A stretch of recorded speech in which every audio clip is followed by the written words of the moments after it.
আমার উপদেশের শিরোনাম, হে পুরুদ্বার মস্তক তোলো। 1972 খ্রিস্টাব্দের 10ই জানুয়ারি বাংলাদেশ তথা বিশ্বের ইতিহাসে একটি স্মরণীয় দিন।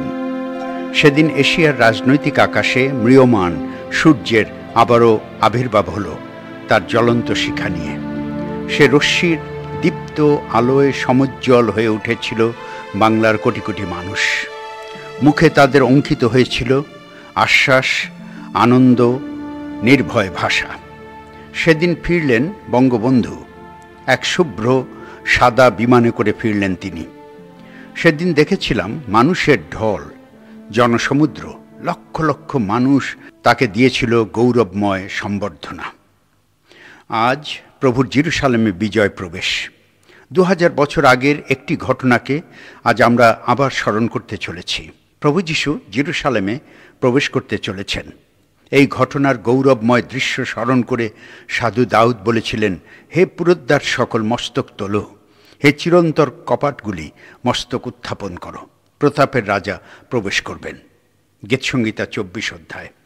প্রভু যীশু রাজাদিরাজ, প্রভুদের প্রভু জেরুসালেমে প্রবেশ করতে চলেছেন। তাই আজ বলছি, এই দিন আমাদের হৃদয় কবাট খোলার দিন, উদ্ধত মস্তককে মাটিতে মিশিয়ে দেবার দিন। কারণ রাজাধিরাজ, মুক্তিদাতা, ত্রাণকর্তা আজ জেরুসালেমে শান্তি স্থানে প্রবেশ করতে চলেছেন। প্রভু যীশুর বিজয় যাত্রার পটভূমি যদি চিন্তা করেন, তবে ঘটনার বিবৃতি আরও সুন্দর, স্পষ্ট হয়ে উঠবে। জেরুসালেম যে নগরীর দৈর্ঘ্য প্রস্থ 2 থেকে 2.5 মাইল হবে, সেই নগরী আজ অত্যন্ত কর্মব্যস্ত। শহরে 20 লক্ষ লোকের সমাগম। তাদের সামনে এক বিরাট কাজ, নিস্তার পর্বীয় ভোজ, হিব্রু জাতির অন্যতম শ্রেষ্ঠ অনুষ্ঠান। 20 লক্ষ লোক শহরে জমায়েত হয়েছে। এমনি কর্মব্যাকুল শহরের মাঝে প্রভু যীশু তিনি প্রবেশ করতে চলেছেন। কিন্তু এ প্রবেশ তার নিস্তার পর্বে এই কোরবানি পালন করা নয়, কিন্তু নিজে তিনি কোরবানি হওয়ার জন্য প্রবেশ করছেন। তিনি নিজে বিশ্বের প্রতিটি মানুষের পাপের জন্য, সর্বযুগের সমস্ত মানুষের জন্য তিনি প্রায়শ্চিত্তের মেষ হবেন। পবিত্র বাইবেল এই বলে, মেষশাবক যেমন হত হইবার জন্য নীত হয়, মেষী যেমন লোমছেদকের সম্মুখে নীরব হয়, সেইরূপ তিনি মুখ খুলিলেন না। তিনি উপদ্রুত হইলেন, দুঃখভোগ স্বীকার করিলেন, কিন্তু মুখ খুলিলেন না। যেশায়া 53 অধ্যায় 7 পদ। মধ্যযুগে রোম রাজত্বের সময় মাল্টা, নেপলস, সিসিলি, প্যারিস ইত্যাদি দেশের খ্রিস্টানদের উপর নির্যাতন ঘটে। তখন ভূগর্ভের সমাধি কোঠায় তাদের উপাসনার রীতি প্রচলিত হয়। বিগত 1578 খ্রিস্টাব্দে রোমে মাটির নিচে এমনি একটি সমাধি কোঠর আবিষ্কৃত হয়। সেখানে পাথরের গায়ে অঙ্কিত ছিল অনেক সাংকেতিক ছবি। বিশ্বাসীরা সেই চরম উৎপীড়নকালে বিশ্বাস হারাননি, বরং সাংকেতিক ভাষণে তারা পরস্পরের কাছে ভাব আদান প্রদান করতেন। সেদিন বিজয় বুঝাবার জন্য তারা মুকুট চিহ্ন ব্যবহার করতেন। প্রত্যাশার জন্য নঙ্গর, শান্তির জন্য দরজা, মিলনের জন্য ময়ূর, প্রভু যীশুকে বুঝানোর জন্য মেষশাবক, এবং আমি খ্রিস্টান তা বুঝাবার জন্য মাছ, সাংকেতিক চিহ্ন ব্যবহার করতেন। প্রভু যীশু নিজের কণ্ঠে কি বলেছেন? যোহন 10 অধ্যায় 11 পদে, আমি উত্তম মেষপালক, উত্তম মেষপালক মেষদের জন্য আপন প্রাণ সমর্পণ করে। প্রভু যীশু নিস্তার পর্বের এই মহা আয়োজনে জেরুসালেমে প্রবেশ করতে চলেছেন। প্রায়শ্চিত্ত হওয়ার জন্য নিজেকে মেষরূপে নিস্তার পর্বের এই অনুষ্ঠানে বিশ্ববাসীর জন্য পাপের মূল্য দিতে।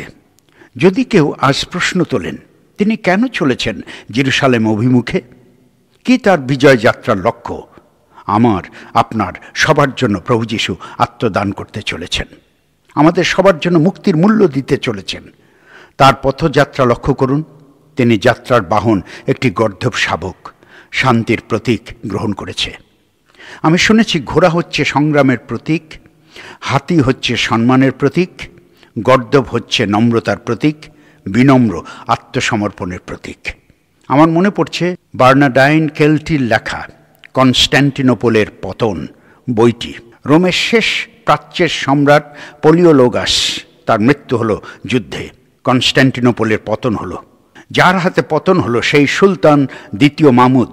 তিনি কনস্ট্যান্টিনোপলে প্রবেশ করলেন শুভ্র পোশাক পরে, এবং সাদা ঘোড়ায় চড়ে নিরস্ত্র দেহে জনতাকে ঘুরে ঘুরে নির্ভয় দান করেছিলেন। প্রভু যীশু নিজেকে শূন্য করলেন, দাসের রূপ ধারণ করলেন, মৃত্যু পর্যন্ত আজ্ঞাবহ থাকলেন। প্রভু যীশু খ্রিস্ট দীনতার অসাধারণ অনন্য দৃষ্টান্ত স্থাপন করলেন। প্রিয় খ্রিস্টেতে ভাই বোন, আমাদের জীবনে অনেকবার এই আত্মত্যাগের পর্ব এসেছে।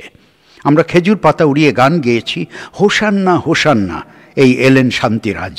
উপবাস থেকেছি, পুণ্য শুক্রবারে প্রভুর চরণে কেঁদেছি, কিন্তু মনে হয়েছে যা করেছি তা শুধু অনুষ্ঠানের প্রতিপালন। এই ত্যাগের মর্ম আমাদের অহমিকাকে ভাঙতে পারেনি, আমাদের মালিন্য খর্ব করতে পারেনি, আমাদের অন্ধকারকে ভালোবাসা প্রতিরোধ করতে পারেনি। আমরা যা ছিলাম তাই আছি। কিন্তু আজ আমার অনুরোধ, আমাদের অন্তরাত্মা কেঁপে উঠুক, আমাদের বিশ্বাসের সংগ্রাম শুরু হোক, আমাদের জীবনের নবায়ন রূপায়িত হোক। আমরা আজ প্রভু যীশুকে সর্বস্ব সঁপে দেবার কালভেরি দুঃখভোগের পথে যাত্রী হই। প্রথমত লক্ষ্য করলে দেখবেন সেখানে লেখা আছে লুক 19:30 তথায় প্রবেশ করিবা মাত্র একটি গর্দভ শাবককে বাধা দেখতে পাবে, যাহাতে কখনো কোনো মানুষ বসে নাই। প্রভু যীশুর সব কিছুই অনন্য, অসাধারণ। যে মাটির চারির বিছানায় তিনি জন্ম নিয়েছিলেন তা ছিল নম্রতার নিদারুণ প্রতীক। কেউ কখনো যেন মনে হয় গোয়াল ঘরে জন্ম নেয়নি। তিনি কবরে শায়িত হয়েছিলেন, শৈলে খোদিত এক নূতন কবরে। কালভেরির পথে যাত্রা করেছিলেন এমন এক গর্দভ শাবকের পিঠে, যাতে কেউ কখনো বসেনি। কেন জানেন? কারণ যে আত্মদান তিনি করেছেন তা হবে অনন্য, অসাধারণ, অলৌকিক। তিনি পাপী মানুষের জন্য একবারই প্রায়শ্চিত্ত করবেন, সর্বযুগের সর্বশ্রেষ্ঠ কোরবানি। এছাড়া আর কোনো কোরবানির প্রয়োজন নেই। দ্বিতীয়ত লুক 19:35-38 জেরুসালেমে প্রবেশের উল্লাসধ্বনি শুনুন। হোসান্না হোসান্না, এই এলেন শান্তিরাজ। 38 পদ লক্ষ্য করুন, সেখানে লেখা আছে সমস্ত জনসাধারণ তাদের কাপড় পেতে দিল, ক্ষেতের ডালপালা কেটে পথে ছড়িয়ে দিল, অগ্রে ও পশ্চাতে চিৎকার করে বলতে লাগলো, হোসান্না, ধন্য যিনি প্রভুর নামে আসিতেছেন। আমি জানি আমরা সবাই বিশ্বাস করি হোসান্না হোসান্না এই কথা বলে তারা প্রভুর জয়ধ্বনি করেছেন, প্রশংসাধ্বনি করছেন।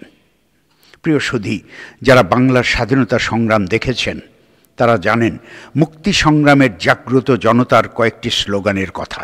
মুক্তির এক পথ, সশস্ত্র বিপ্লব, আমাদের সংগ্রাম চলবে চলবে, আমার তোমার ঠিকানা পদ্মা, মেঘনা, যমুনা। জেরুসালেমের অগণিত জনতার কণ্ঠে এই হোসান্না হোসান্না প্রশংসার কোনো জয় উল্লাস নয়, কিন্তু ভাবী সংগ্রামের জাগ্রত কণ্ঠ। প্রভু যীশুকে গর্দভ শাবকে উপবিষ্ট দেখে তারা চিৎকার করে বলছিল, save now, save now, we pray, we pray. আমার বিনয়, তোমার বিনয়, মুক্তি দাও, মুক্তি দাও।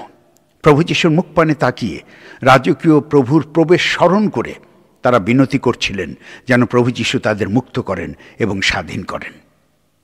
মুক্তি প্রভু যীশু দিয়েছিলেন, কিন্তু দুর্ভাগ্য জনতা তা বুঝতে পারেনি। স্বাধীনতা তিনি এনেছিলেন, কিন্তু পার্থিব মানুষ তা বুঝতে পারেনি। আজও অনেকে আছেন যারা বুদ্ধি দিয়ে জানেন প্রভু যীশু মুক্তিদাতা, ক্রমাগত শুনে শুনে শিখে নিয়েছেন যীশু পরিত্রাতা, কিন্তু হৃদয়ে, মন, প্রাণ, আত্মায় তাকে বরণ করে জীবনের দায়িত্ব সমর্পণ করেননি। আজ আমার অনুরোধ, মানসিক জ্ঞানে নয়, শুনে নয়, পারিবারিক সূত্রে নয়, কিন্তু স্বেচ্ছায় নিজেকে পাপী বলে স্বীকার করে প্রভু যিশুর চরণে জীবনকে সঁপে দিন। প্রভু তবেই আমার আপনার জীবনের কর্তৃত্বের অধিকারী হবেন, আশীর্বাদ করবেন। তৃতীয়ত, শেষে আমি বলতে চাই প্রভু যিশু জেরুসালেমে প্রবেশ করছেন। এ সেই শহর যে শহর দাউদ রাজা স্থাপন করেছিলেন। এ সেই শহর যার নাম তিনি দিয়েছিলেন জেরুসালেম, শান্তির নগর। এই শহরের 8টি ফটকের একটি ফটক গোল্ডেন গেট, স্বর্ণদ্বার। এই স্বর্ণদ্বার দিয়ে শান্তির রাজ তিনি প্রবেশ করলেন। পবিত্র বাইবেল জিহিজকেল 44:1-3 পদে আছে, এই দরজা দিয়ে আর কোনোদিন কোনো রাজা প্রবেশ করেনি এবং কোনোদিন প্রবেশ করবেও না। এই দ্বার রুদ্ধ থাকিবে, খোলা যাইবে না, এবং ইহা দিয়া কেহ প্রবেশ করিবে না, কেননা ইসরায়েলের সদাপ্রভু ইহা দিয়া প্রবেশ করিয়াছেন। ইহা রুদ্ধ থাকিবে।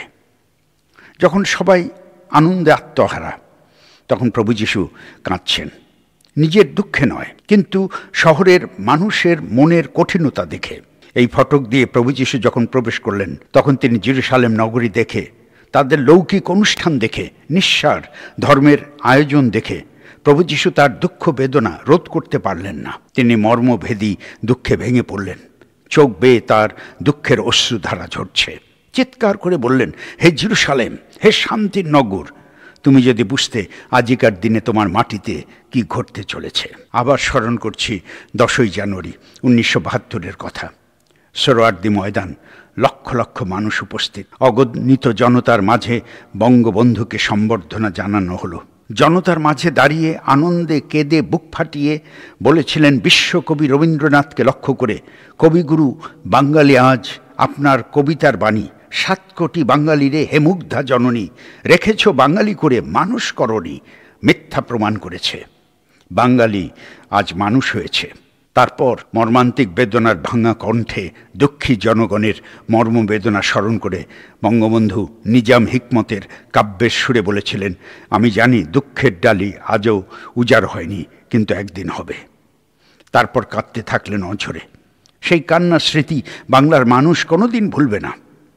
কেঁদেছিলেন এবার স্বাধীনতার সৌভাগ্যের জন্য নয়, কিন্তু বাংলার ছারখার অবস্থা দেখে, অসংখ্য মা বোনের মর্যাদা হানির জন্য।